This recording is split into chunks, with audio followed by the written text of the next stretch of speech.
चलिए तो शुरू करते हैं। कक्षा 6 का सामाजिक अध्ययन का चैप्टर 1। चैप्टर का नाम है क्या, कब, कहाँ और कैसे। तो इसे शुरू करते हैं। रशीदा का सबसे पहले एक सवाल है कि एक कंडीशन दी गई है कि रशीदा बैठे अखबार पढ़ रही थी, अचानक उसकी निगाह एक सुर्खी पर पड़ी 100 साल पहले। वह सोचने लगी कि कोई कैसे जान सकता है कि इतने वर्षों पहले क्या हुआ था। तो बहुत ही इंटरेस्टिंग ये चीज़ सोचने की है, लेकिन दिक्कत क्या है कि हम लोग ऐसे माहौल में रहे हैं कि कभी इन चीज़ों को सोचते नहीं हैं कि मान लो सब 50 साल पहले या 60 साल पहले, 100 साल पहले, 200 साल पहले, 1000 साल पहले क्या हुआ। हम लोग अखबारें किताब सब पढ़ लेते हैं। किताबों में हम देखते हैं कि ये 1000 साल पहले ऐसी स्थिति थी, वैसी स्थिति थी, लेकिन हम उसे जान कैसे पाते हैं? कैसे कैसे पता? यह किताब लिखने वाला भी है, उसको कैसे पता कि इतने वर्षों पहले ये सारा काम या ये सारी चीज़ें हुई थी। तो इसके लिए सबसे पहला क्वेश्चन दे रखा है। ये हम लोग खुद से क्वेश्चन करेंगे कि कैसे पता लगाएं। हमारे मन में ये सवाल उठना चाहिए कि हम कैसे पता लगाएं कि ये इतनी साल पुरानी चीज़ें जो है वो कैसे कैसे हम कोई जान सकता है। तो सबसे पहले इसमें दिया हुआ है, मैं सारा पढ़ के आपको समझाऊंगा, उसके बाद में देखते हैं कि जैसे जैसे हम लोग क्लास आगे बढ़ती जाएंगी तो वैसे वैसे जो है हम थोड़ा बदलाव करते जाएंगे, थोड़ा शॉर्ट में आते रहेंगे, लेकिन अभी थोड़ा आराम से रिलैक्स होकर पढ़ते हैं, ठीक है। तो सबसे पहला क्वेश्चन हमारे मन में उठना चाहिए कि कैसे पता लगाएं कि ये इतना पिछले मतलब जो है पिछले कई वर्षों में या कई सालों में या कौन सा काम हुआ है, ये कैसे पता करें। तो पढ़ते हैं, यह जानने के लिए कि कल क्या हुआ था तुम रेडियो सुन सकते हो, टेलीविज़न देख सकते हो या फिर अखबार में पढ़ सकते हो। साथ ही ये जानने के लिए कि पिछले साल क्या हुआ था तुम किसी ऐसे व्यक्ति से बात कर सकते हो जो जिसे उस समय की स्मृति हो। लेकिन बहुत पहले क्या हुआ था यह कैसे जाना जा सकता है। तो ये सवाल तुम्हारे मन में उठना चाहिए, है ना। जैसे मान लो कल की बात है, अगर कल मान लो कोई घटना हो गई कहीं पे, है ना, या कोई कहीं कोई घटना हो जाती है, कोई एक्सीडेंट हो जाता है, तो हम क्या करते हैं, अखबार पढ़ते हैं या टीवी पर आ जाता है, ज़्यादा हाईलाइट होती है तो। लेकिन क्या है कि मान लो 10 साल पहले क्या हुआ था, ये सब हमें कैसे पता चलेगा। तो ये सारे जवाब जो है हमें मतलब सवाल हमारे मन में आने चाहिए और इसके जवाब मिलने चाहिए। अतीत के बारे में हम क्या जान सकते हैं? अतीत के बारे में बहुत कुछ जाना जा सकता है, जैसे लोग क्या खाते थे, कैसे कपड़े पहनते थे, किस तरह के घरों में रहते थे। हम आखेटकों यानी शिकारियों, पशुपालकों, कृषकों, शासकों, व्यापारियों, पुरोहितों, शिल्पकारों, कलाकारों, संगीतकारों या फिर वैज्ञानिकों के जीवन के बारे में जानकारियां हासिल कर सकते हैं। यही नहीं, हम यह भी पता कर सकते हैं कि उस समय बच्चे कौन से खेल खेलते थे, कौन सी कहानियां सुना करते थे, कौन से नाटक देखा करते या फिर कौन से गीत गाते थे। तो हम एक एक चीज़ को ज़रा बारीकी से पढ़ते हैं कि अतीत के बारे में हम बहुत कुछ जान सकते हैं। जैसे लोग क्या खाते थे, अभी हम जो चीज़ खाते हैं क्या लोग पहले भी वैसे ही खाना खाते थे, या फिर कैसे कपड़े पहनते थे। हम जैसे आज कपड़े पहनते हैं, पैंट शर्ट पहनते हैं, है ना, या कुछ और कपड़े पहनते हैं, लेडीज़ अलग पहनती हैं, तो क्या पहले भी लोग ऐसे ही कपड़े पहनते थे? किस तरह के घरों में रहते थे। आज हम देखते हैं कि हमारे यहाँ जो है छत वत पड़ी हुई होती है, सीढ़ियाँ बनी हुई होती हैं, है ना, सजावट होती है, अच्छी खासी डिज़ाइन डाल के घर बनाए जाते हैं। लेकिन क्या पहले अगर आप अभी भी किसी पुराने गाँवों में जाओगे तो आप देखोगे कि हम जो है ऐसे गांव भी देख सकते हैं जहाँ मिट्टी के घर होंगे बने हुए, मिट्टी की छतें होंगी, है ना। तो आ, ये अभी के हालात में भी दिख जाता है, लेकिन उससे भी पहले क्या पता, मतलब जो है हमें पता करना हो कि कैसे लोग घरों में रहते थे, तो वो चीज़ हम कैसे पता करेंगे। हम आखेट को मतलब शिकारियों जो शिकार करते हैं, पशुपालकों जो पशु पालते हैं, कृषक मतलब जो खेती करते हैं किसान, शासकों यानी राजा महाराजाओं, व्यापारियों जो सामान इधर से उधर बेचते हों, पुरोहितों मतलब पंडित और शिल्पकारों, कलाकारों, संगीतकारों या फिर वैज्ञानिकों के जीवन में के बारे में जानकारियाँ हासिल कैसे कर सकते हैं। ठीक है, तो ये चीज़ हो गई। और कौन सी कहानियाँ सुना करते थे, नाटक देखा करते थे, कौन से गीत गाया करते थे, ये सारी चीज़ें हमारे दिमाग में आनी चाहिए। और जो हम जान सकते हैं लोग कहाँ रहते थे। अब ये एक क्वेश्चन हमारे मन में उठना चाहिए, पहले लोग कहाँ रहते थे। तो इसमें चैप्टर पढ़ते हैं। कई लाख वर्ष पहले से लोग इस नदी के तट पर रहा करते थे। ये नर्मदा नदी के तट की बात हो रही है। तो यहाँ रहने वाले आरंभिक लोगों में से कुछ कुशल संग्राहक थे जो आसपास के जंगलों की विशाल संपदा से परिचित थे। संग्राहक उन्हें कहते हैं जो जैसे अपना थोड़ा मोड़ा कुछ घास फूस इकट्ठा करके या पेड़ों से फलों को तोड़ के अपना जो है जीवन जीते थे जंगलों के आसपास रहकर। अपने भोजन के लिए वे जड़ों, फलों और जंगल के अन्य उत्पादों का यहीं से संग्रह किया करते थे। वे जानवरों का आखिर शिकार करते थे। अब जैसे क्या है कि फलों का जो है इस्तेमाल करते थे अपना पेट भरने के लिए। जड़ें भी जो है कई पेड़ों की जड़ें जो है वो खोद कर खाते थे, है ना। इसके अलावा जानवरों का शिकार करते थे। अब ये यहाँ पे एक चीज़ और दी है कि अब ये जो हमें सबसे पहले नक्शा देख लेना चाहिए। तो नक्शे में हमें बहुत सारी नदियाँ, ये जहाँ हम, मैं ज़रा एक सेकंड, ये जो है ये सुलेमान पहाड़ियाँ हैं। ये सिंधु नदी का मैदान है। ये इसे हम सिंधु नदी का मैदान बोलेंगे। ये गंगा का मैदान है। ये ब्रह्मपुत्र नदी है ना। तो ये विंध्याचल की पहाड़ियाँ हैं। तो ये सारी चीज़ें जो है इसमें हमें पढ़नी है। तो शुरू करते हैं। इसी क्षेत्र में कुछ ऐसे स्थान हैं जहां लगभग 8000 वर्ष पूर्व स्त्री पुरुषों ने सबसे पहले गेहूं और जौ जैसी फसलों को उपजाना आरंभ किया था। उन्होंने भेड़, बकरी और गाय, बैल जैसे पशुओं को पालतू बनाना शुरू किया। ये लोग गाँवों में रहते थे। अब ये सुलेमान पहाड़ियों के बीच की बात के आसपास की बात आ रही है। तो जो मैंने बताया ये जो है सुलेमान की पहाड़ियाँ ये हैं। यहाँ पे जो है इलाका है ये ऐसा किनारे। तो यहाँ पर लोग भेड़ बकरियाँ अपनी पालते थे। तो आगे हम पढ़ते हैं। तो ये कुछ अन्य ऐसे क्षेत्र हैं जहाँ कृषि का विकास हुआ। ये हम बात कर रहे हैं उत्तर पूर्व में गारो और मध्य भारत में विंध्य पहाड़ियों का पता लगाओ है। तो ये गारो जो है वो ये पहाड़ियाँ हैं ये, और विंध्य ये है विंध्य पहाड़ियाँ।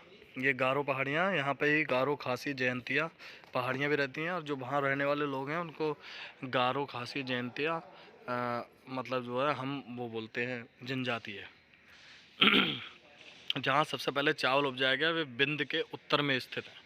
अब विंध्य का उत्तर कौन सा होगा? ये हमारा विंध्य हिस्सा है, विंध्य पहाड़ियाँ। इसके ऊपर जो यमुना नदी, गंगा नदी और चंबल का जो इलाका है, या इधर पश्चिम साइड में, उत्तर पश्चिम साइड में, वहाँ पे की बात हो रही है। ठीक है। मानचित्र पर सिंधु और इसकी सहायक नदियों का पता लगाने का प्रयास करो। तो ये सामने मानचित्र दे रखा है, तो सिंधु नदी और इनके बारे में हम पता करते हैं। सहायक, अब ये इसमें दे रखा है, सहायक नदियाँ उन्हें कहते हैं जो एक बड़ी नदी में मिल जाती हैं। लगभग 4700 वर्ष पूर्व इन्हीं नदियों के किनारे कुछ आरंभिक नगर फले फूले। गंगा व इनकी सहायक नदियों के किनारे तथा समुद्र तटवर्ती इलाकों में नगरों का विकास लगभग 2500 वर्ष पूर्व हुआ। अब देखिए ये जो है हम कहेंगे, अगर आप गौर से देखो तो इधर देखेंगे हम, ये है, ये आप देखिए, ये झेलम, चिनाब, रावी और सतलुज नदी हैं और ब्यास नदी। ये सिंधु नदी की सहायक नदी हैं। इन्हीं से सब एक दूसरे में मिल जाती हैं और फिर सिंधु नदी का मतलब जो है होती है। इसके अलावा ये देखिए गंगा नदी में देखो चंबल में यमुना यमुना में चंबल मिल रही है, और उसके बाद में गंगा नदी मिल रही है। तो और ये सोन नदी भी मिल रही है। यहाँ अगर हम देखेंगे यहाँ पे ये सोन नदी है। तो ये सारी जो है, और इधर ये जो है नदी है। तो ये सारी नदियाँ मिलकर जो है वो इसे बोलेंगे कि ये जो है इनकी सहायक नदियाँ, जैसे सोन नदी, चंबल नदी, यमुना, ये गंगा की सहायक नदियाँ हैं। सतलज, रावी, चेनाब, झेलम और ब्यास नदी ये जो है हमारी सिंधु नदी की सहायक नदियाँ हैं। तो इन्हीं इन्हीं नदियों के किनारे आरंभिक नगर जो शुरू में जो जब आदमी मानव जो है जंगल से बाहर निकलकर अपने जो है गांव बस्ती समाज मतलब जो है अपने समुदाय बनाकर रहने लगा, तो वो इन्हीं नदियों के किनारे शुरू हुआ और फिर यहीं पर जो है नगरों का विकास हो गया। गंगा तथा इसकी सहायक नदी सोन का पता लगाओ तो ये हम देख सकते हैं उसमें मानचित्र में।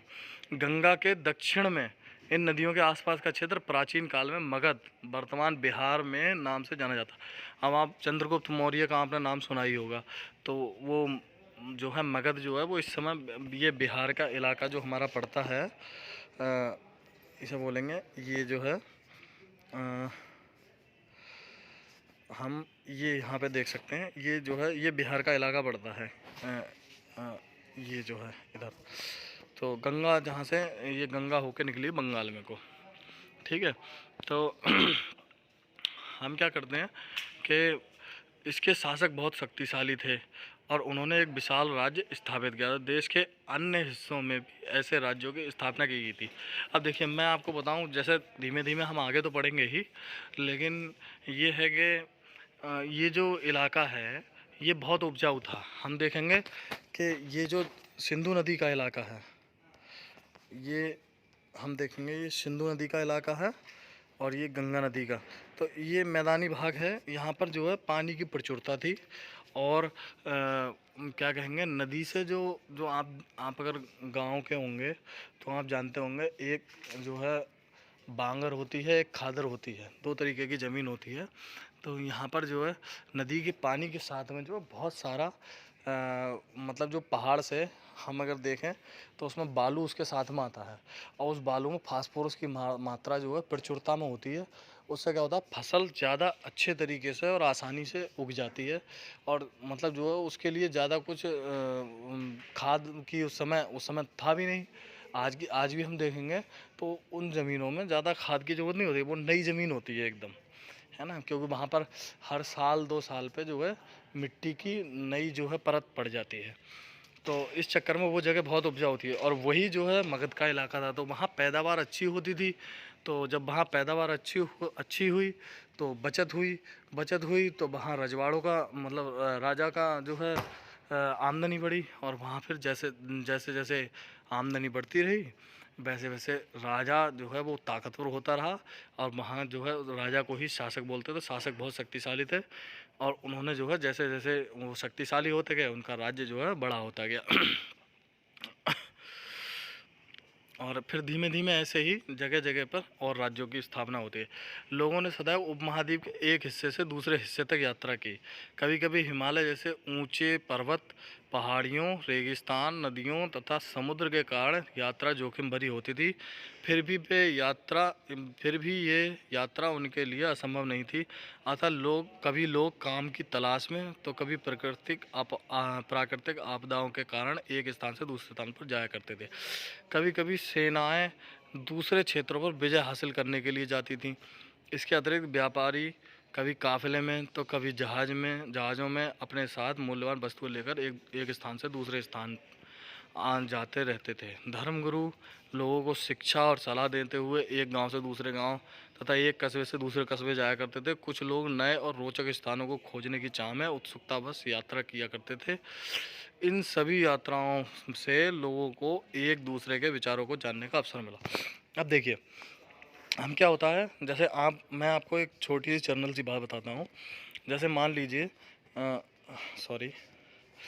लीजिए कि कोई आदमी हम इस नक्शे की बात करते हैं। मान लीजिए कोई आदमी यहाँ रहता है, मान लीजिए ये उत्तर प्रदेश का इलाका पड़ता है ऊपर, ठीक है। तो उत्तर प्रदेश से मान लो तुमने अपने आसपास के गांवों में अपने अड़ोस पड़ोस के लोगों को देखा होगा कि कोई दिल्ली काम करता है, कोई कहीं अपने काम की तलाश में जाता है ना। सिडकुल एरियाज़ में जाते हैं लोग गाँवों से निकलकर अच्छी आमदनी के लिए, है ना। तो ऐसे में क्या होता है कि जब वो बाहर जाते हैं तो बाहर अपने बारे में जानकारी देते हैं, दूसरों से जानकारी लेते हैं, अपनी अपनी चीज़ दूसरों को बताते हैं, दूसरों को अपनी चीज़ें समझाते हैं, है ना। तो ऐसे क्या होता है, एक दूसरे को जानने का अवसर मिलता है। अब जैसे पुराने समय में ही मान लीजिए कोई कोई बंदा हिंदुस्तान के, भारत के किसी मान ले इस कोने से आकर और इस कोने पे आता है, तो वो अपने यहाँ से जो जितनी जानकारी होगी या जो संस्कृति होगी वो यहाँ पर बांटेगा, है ना। उसको लोग देखेंगे कि ये क्या कर रहा है ना, त्यौहार कैसे मना रहा है, पूजा पाठ का तरीका है, या रहन सहन है ना, पहनावा, और तुम्हारा खान पान। इसके अलावा वो यहाँ के खान पान सीखेगा, है ना। और यहाँ के खान पान सीखने के बाद में वो अपने यहाँ पर देखेगा खान पान, तो वो लोग इसके खान पान को जानेंगे, पहनावे को जानेंगे, रहन सहन जानेंगे, है ना, पूजा की पद्धति जानेंगे। बहुत सारी चीज़ें हैं जो एक दो सांस्कृतिक आदान प्रदान हो जाएगा, ऐसा बोलते हैं सांस्कृतिक आदान प्रदान। तो सांस्कृतिक आदान प्रदान होगा, वो अपना ज्ञान जो है वो यहाँ देगा और यहाँ से कुछ नया सीख के जाएगा। आज भी ऐसा ही हो रहा है कि लोग हम मान लीजिए मैं उत्तर प्रदेश का रहने वाला हूँ, तो मैं यहाँ से गुजरात जाऊँगा, तो गुजरात में 4 चीज़ें सीखूँगा और वहाँ के दो मतलब मेरी अगर जानकारी हो जाएगी या मैं वहाँ रहना शुरू कर देता हूँ, तो वहाँ भी लोग मेरी जो है कुछ चीज़ें सीखेंगे और देखेंगे और उनको जानकारी होगी, है ना। और कुछ लोग इन चीज़ों को मतलब जो है कुछ जानने की इच्छा होती है। जैसे तुम्हें है, मान लो कि किसी के कोई व्यक्ति मान लीजिए अमेरिका में रह रहा है, तो अमेरिका से अगर मान लो वो आपके पड़ोस में आ गया, तो आप उनसे पूछेंगे वहाँ घर कैसे होते हैं, रहन सहन कैसा है, लोग कैसे कपड़े पहनते हैं। आजकल तो अब पूछने का ज़माना ही नहीं रहा, क्योंकि आप सोशल मीडिया इतना है कि आप आराम से फेसबुक, ट्विटर, व्हाट्सएप और यूट्यूब पे सब कुछ देखने को मिल जाता है। अब आगे पढ़ते हैं। तो मानचित्र को कह रहे हैं, एक बार फिर से मानचित्र को देख लो। पहाड़ियाँ, पर्वत, समुद्र इस उपमहाद्वीप की प्राकृतिक सीमाओं का निर्माण करते हैं। अब देखिए मैं आपको बताता हूँ, हम यहाँ पर ये देखिए, ये सॉरी,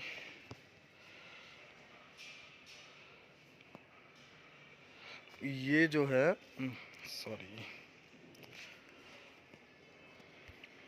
हम अगर देखें गौर से तो यहाँ पर ये देखिए, ये हिमालय का रीजन है यहाँ भी, और ये जो है सब पहाड़ियों का इलाका है ना, पहाड़ हैं, और ये हिमालय पर्वत है पूरा।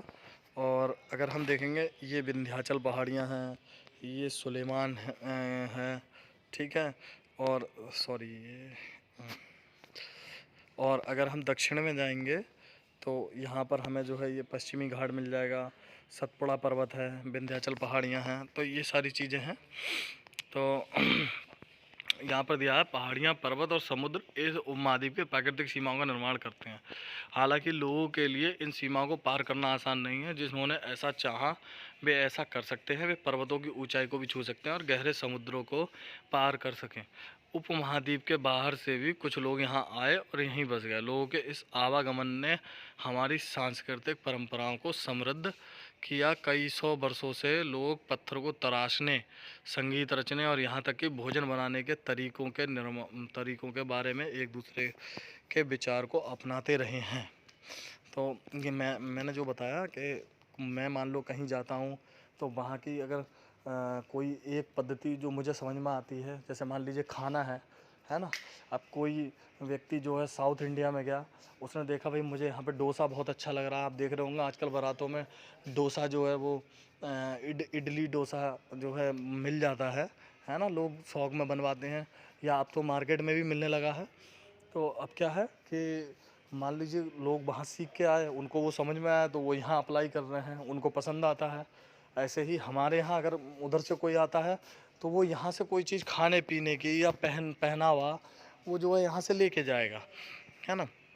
अब देखिए अगला पढ़ते हैं, देश का नाम। अपने देश के लिए हम प्राय इंडिया और भारत जैसे नामों का प्रयोग करते हैं। इंडिया शब्द इंडस से निकला है, जिसे संस्कृत में सिंधु नदी कहा जाता है। तो हमने देखा सिंधु और सिंधु की सहायक नदी देखी ना, झेलम, चिनाब और रावी, सतलज। तो ये सिंधु नदी का जो है सहायक नदियां हैं, तो वो सिंधु नदी को इंडस बोलते थे। तो उसी से जो है हमारे देश का नाम इंडिया पड़ा है। अपने एटलस में ईरान और यूनान का पता लगाओ। तो अब एटलस आप देख लेना खोल के, है ना। तो उसमें जो है ईरान और यूनान भी है। वर्ल्ड मैप खोलेंगे हम। लगभग 2500 वर्ष पूर्व उत्तर पश्चिम की ओर से आने वाले ईरानियों और यूनानियों ने सिंधु को हिंदोस अथवा इंदोस या इस नदी के पूर्व में स्थित भूमि प्रदेश को इंडिया कहा। भारत नाम का प्रयोग उत्तर पश्चिम में रहने वाले लोगों के एक समूह के लिए किया जाता था। इस समूह का उल्लेख संस्कृत की आरंभिक लगभग 3500 वर्ष पुरानी कृति ऋग्वेद में भी मिलता है। भारत में इसका प्रयोग देश के लिए होने लगा। अब देखिए, हमारे देश का नाम वैसे भारत बोलते हैं, तो ये ऋग्वेद में इसका जो है उल्लेख मिलता है। अब आप बोलेंगे ऋग्वेद क्या है, तो कुल 4 वेद हैं, ऋग्वेद, सामवेद, अथर्ववेद और यजुर्वेद। तो ऋग्वेद में जो है भरत एक राजा थे, उनके नाम से हमारे देश का नाम भारत जो है वो पड़ा है। अब आगे अगर पढ़ेंगे अपने, तो यहाँ एक साइड में एक ये जो है चीज़ दी हुई है, लाओ पहले से पढ़ते हैं। ताड़पत्रों से बनी पांडुलिपियों का एक पृष्ठ। अब देखिए, ताड़पत्र क्या होता था कि पेड़ का एक पत्ता होता था। पहले जो है पेपर का निर्माण तो कागज़ का खोज तो हुई नहीं थी, तो क्या करते थे कि आदमी अपनी कोई जानकारी अगर कुछ लिख के देना चाहता है आगे की अपनी जो है पीढ़ियों को, या कोई ज्ञान जो है देना चाह रहा है, तो उसमें क्या है कि हम उसको जो है पेड़ के पत्ते पर जो है लिख देते थे। तो इसके बारे में लिखा है, यह पांडुलिपियाँ लगभग 1000 वर्ष पहले लिखी गई थी। किताब बनाने के लिए ताड़ के पत्तों को काटकर उनके अलग अलग हिस्सों को एक साथ बांध दिया जाता था। भुर्ज पेड़ की छाल से बनी ऐसी ही एक पांडुलिपि को तुम यहाँ देख सकते हो। ये भुर्ज पेड़ की जो है छाल की बनी हुई वो है। तो पहले पेपर नहीं था, तो वो जो है इस पे लिखते थे। अब अतीत के बारे में कैसे जाने। अतीत की जानकारी हम कई प्रकार से प्राप्त कर सकते हैं। इनमें से एक तरीका अतीत में लिखी गई पुस्तकों को ढूंढना और पढ़ना है। ये पुस्तकें हाथों से लिखी होने के कारण पांडुलिपि कही जाती हैं। अंग्रेजी में पांडुलिपि के लिए प्रयुक्त होने वाला मैन्युस्क्रिप्ट शब्द लैटिन शब्द मैनु, जिसका अर्थ हाथ है, से लिखा है। अब देखिए, जो हाथ से लिखा गया है उसको जो है मैन्युस्क्रिप्ट बोलते हैं, ठीक है। तो अंग्रेजी में, और उसको जो है हिंदी में पांडुलिपि बोलते हैं। ये पांडुलिपियाँ प्रायः ताड़पत्रों अथवा हिमालय क्षेत्र में उगने वाले भुर्ज नामक पेड़ की छाल से विशेष तरीके से तैयार भोजपत्र पर लिखी मिलती हैं, ठीक है। तो यहाँ तक हो गया हमारा। अब आगे पढ़ते हैं। इतने वर्षों में इनमें से कई पांडुलिपियों को कीड़ों ने खा लिया। अब देखिए, पत्ता है तो इतने वर्षों तक संभाल के तो रखा नहीं जा सकता। आजकल तो यूट्यूब पर कुछ भी डाल दो तो वो सालों तक अपने जो है अपनी जगह पे है ना, उसमें कुछ भी क्षति नहीं होती, कुछ भी नुकसान नहीं होता। लेकिन पहले क्या हुआ कि ताड़ पत्रों पर आप देखते हो कीड़े खा जाते हैं, इसके अलावा गल जाता था, है ना, आग लग गई तो जल जाएगा, ऐसी बहुत सारी समस्याएं थी और कुछ नष्ट कर देंगे। फिर भी ऐसी कई पांडुलिपियां आज भी उपलब्ध हैं। प्राय पांडुलिपियां मंदिरों और विहारों में प्राप्त होती हैं। इन पुस्तकों में धार्मिक मान्यताओं व व्यवहारों, राजाओं के जीवन, औषधि और विज्ञान आदि सभी प्रकार के विषयों की चर्चा मिलती है। इसके अतिरिक्त हमारे यहाँ महाकाव्य, कविताएं और नाटक भी लिखे हैं। इनमें से कई संस्कृत में लिखे हुए मिलते हैं, जबकि अन्य प्राकृत और तमिल में हैं। प्राकृत भाषा का प्रयोग आम लोग करते थे। अब देखिए, हम अपने पुराने सवाल पर पहुँचे, तो हमने कहा था कि अतीत के बारे में कैसे जान सकते हैं। तो यही पांडुलिपियाँ भी बहुत सारी हमारे यहाँ लिखी हुई हैं, है ना। तो इन्हीं पर से जो है इनको निकाला गया है, ढूंढा गया है, जो बची रह गई थी। इसके अलावा कुछ मंदिरों में रखी रह गई थी, है ना। तो उस पर जो भी चीज़ लिखा है उसको अनुवाद जो है किया जाता है, समय समय पर इसका अध्ययन किया जाता है, तब जो है हम इसकी जानकारी जो पहले जो है पुराने अतीत में जो भी कुछ हुआ है वो हम जानकारी पा सकते हैं। अगला है, हम अभिलेखों का भी अध्ययन कर सकते हैं। जैसे पत्थरों पर पहले क्या होता था कि राजा जो है जगह जगह पर पत्थर जो है लगवा देते थे, उस पर कुछ भी खुदवा देते थे, जो भी चीज़ उन्हें जानकारी देनी होती थी। जैसे आप देखेंगे अभी कभी कभी रोडों पर पत्थर जैसा लगा हुआ होता है, तो वो बंद कर दिया। अब तो ज़्यादातर वो हरे रंग का लगता है, गेट जैसा। पहले क्या होता था कि अभी कुछ दिन पहले मसाले का एक वो बनवाते थे, दीवार जैसी, और उस पर एक पत्थर चिपका देते थे कि माननीय विधायक जी ने इसका निर्माण करवाया है। तो वैसे ही पहले ये लगवाते थे और उस पर जानकारी लिखी होती थी। लिखा है, ऐसे लेख पत्थर अथवा धातु जैसी अपेक्षाकृत कठोर सतहों पर उत्कीर्ण किए जाते मिलते थे। कभी कभी शासक अथवा अन्य लोग अपने आदेशों को इस तरह उत्कीर्ण करवा देते ताकि लोग उन्हें देख सकें, पढ़ सकें और उनका पालन कर सकें। कुछ अन्य प्रकार के अभिलेख भी मिलते हैं जिनसे राजाओं और रानियों सहित अन्य स्त्री पुरुषों ने भी अपने कार्यों के विवरण उत्कीर्ण करवाए हैं। उदाहरण के लिए प्राय शासक लड़ाइयों में अर्जित विजयों का लेखा जोखा करते थे। अब देखिए, जैसे कोई राजा ने कोई युद्ध लड़ा, तो युद्ध लड़ने के बाद में उसने क्या करा कि उसकी आगे की पीढ़ी या वहाँ से गुजरने वाला कोई व्यक्ति है, तो वो कैसे जानेगा कि राजा कैसा है कैसा नहीं है या कितना प्रतापी है ना। तो उसके लिए क्या करते थे, वो अपनी वाहवाही करवाने के लिए या अपनी शान जो है बढ़ाने के लिए वो पत्थर लगवा कर उस पर खुदवा देता था कि मैंने ये लड़ाई लड़ी हैं, इसको हराया है ना। इसके अलावा कुछ आदेश होते थे, है ना। तो ये सारी चीज़ें हमने जो है, अब ये एक चित्र दिया हुआ है, एक पत्थर का है, लिखा है लगभग 2250 वर्ष पुराना ये अभिलेख वर्तमान अफगानिस्तान के कंधार से प्राप्त हुआ है।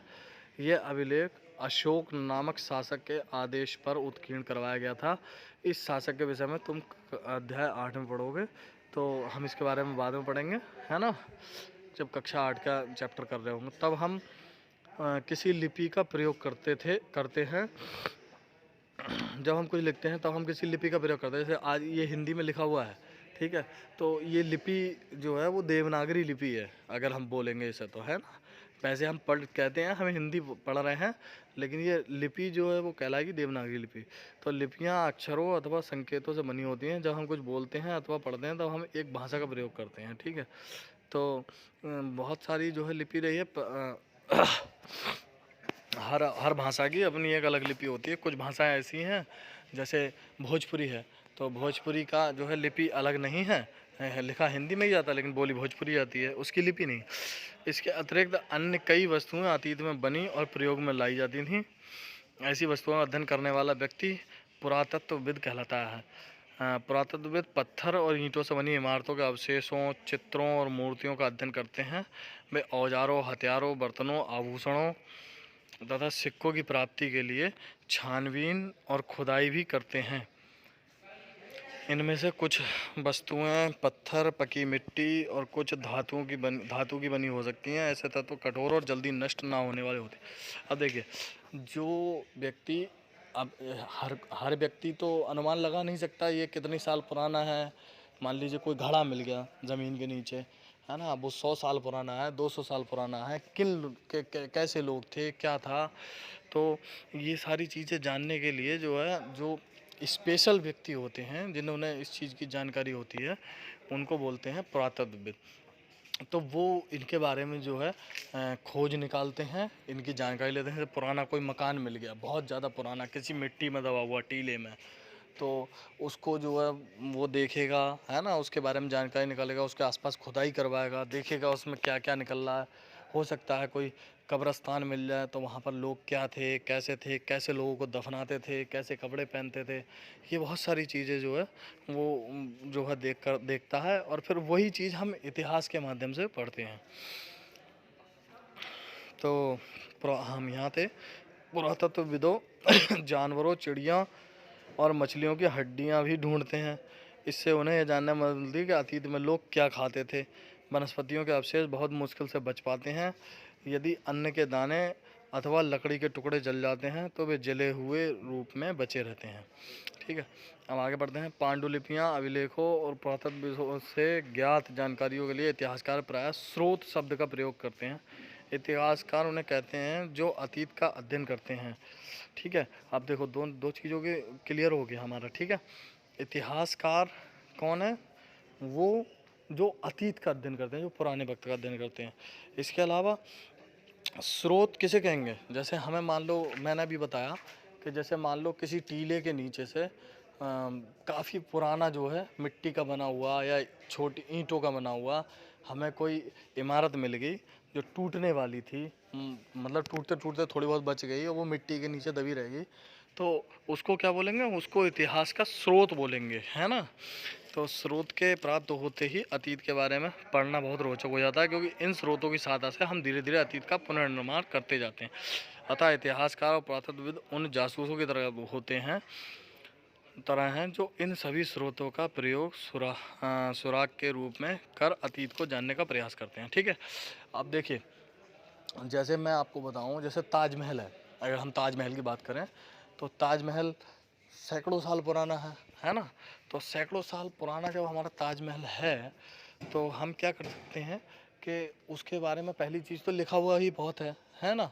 लेकिन अगर हम उसको देखेंगे भी तो हमें उसमें बहुत सारी जानकारी मिल जाएगी। जैसे अगर वहाँ आसपास खुदाई करवाई जाए तो अच्छी खासी जानकारी हो सकती है कि वहाँ क्या क्या जो है, कैसे कैसे लोग उसके आसपास रहते थे। लेकिन इतना पुराना जो है लिखा हुआ है ना, तो इसके लिखित स्रोत वैसे ही बहुत हैं, तो खुदाई करवाने की जरूरत नहीं है। जैसे आप आगे पढ़ेंगे मोहनजोदड़ो, हड़प्पा की सभ्यता के बारे में, तो वहाँ ये सब चीज़ें आपको डिटेल में पढ़ाई जाएंगी।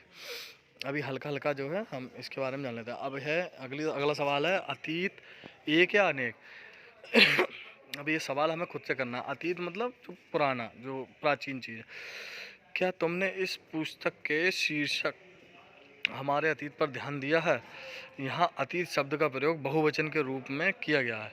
ऐसा इस तथ्य को और ध्यान दिलाने के लिए किया गया है कि अलग अलग समूहों के लोगों के लिए इस अतीत के अलग अलग मायने थे। उदाहरण के लिए पशुपालकों और कृषकों का जीवन राजाओं और रानियों के जीवन से तथा व्यापारियों का जीवन शिल्पकारों के जीवन से बहुत भिन्न था। अब जैसे इसमें जो है एक बात कही गई है कि अतीत, हमारे अतीत या मतलब जो है हमारा अतीत जो है वो एक है या अनेक है।